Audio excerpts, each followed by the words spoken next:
time kong masubukan ang Vespa GTS 300 ng tropa. At ang masasabi ko lang, ang sarap i-ride. Ang lakas ng hatak, smooth ang takbo, at ramdam mo talaga ang torque. Mapapangiti ka na lang habang umaandar. Napaisip tuloy ako, kung ganito kasarap ang 300cc, ano pa kaya ang feeling ng 400cc and up? Pwede na rin expressway, mas masarap siguro pang long ride. Asawa ko, baka naman, pangarap lang naman, sana all, baka sakaling mapagbigyan. Hanggang tingin at test ride muna tayo sa ngayon. Ride safe mga rider.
Stopover muna tayo dito.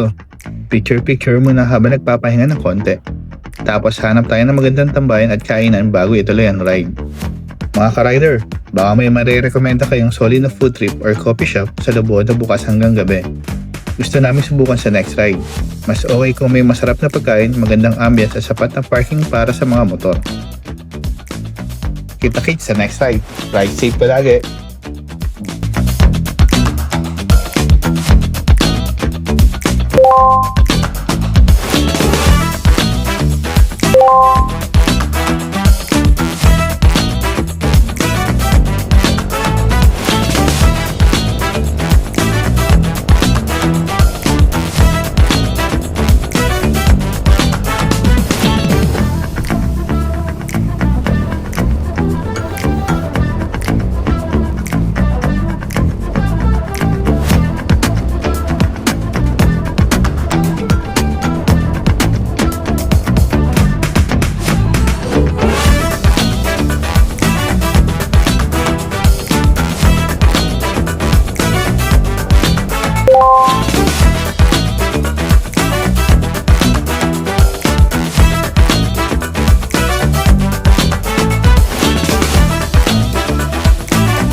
Isa muna quick ride kasama ang mga tropa sa Sterling.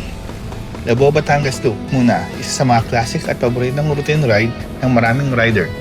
Minsan hindi naman kailangan ng malayong destinasyon, ang mahalaga ay makalis ng dali, makalanghap ng sariwang hangin, ma-enjoy ang magandang tanawin at higit sa lahat, Makasama ang mga tropa, nakapareho ng hilig sa pagmumotor. Yung tipong bigla ang aya lang, tapos game agad. Kahit ilang oras lang sa kalsada, sapat na para ma-reset ang isip at mawala ang kati sa pagra-ride.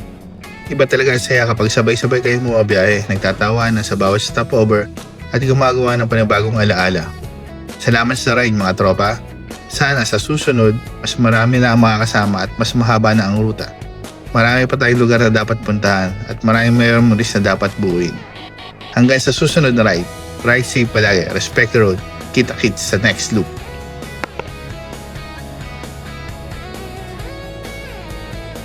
Dito na yung part na sobrang dilim ng daan. Kung balak nyo mag-night ride, yung malaking tulong kung may auxiliary lights o magandang ilaw ang motor nyo para mas malinaw ang visibility. Maraming surprise ang kalsada, may mga tight curves, biglang buhangin, maliliit na bato at iba pang road hazard na hindi agad makikita, lalo na sa gabi. Kaya huwag magmadali. Panatilihin na ang mga tamang distansya at laging maging alerto sa bawat kurbada. Hindi mahalaga kung gaano kabilis ang takbo. Ang importante ay makauwi ng ligtas, enjoy the ride, respect the road at laging unahin ang kaligtasan.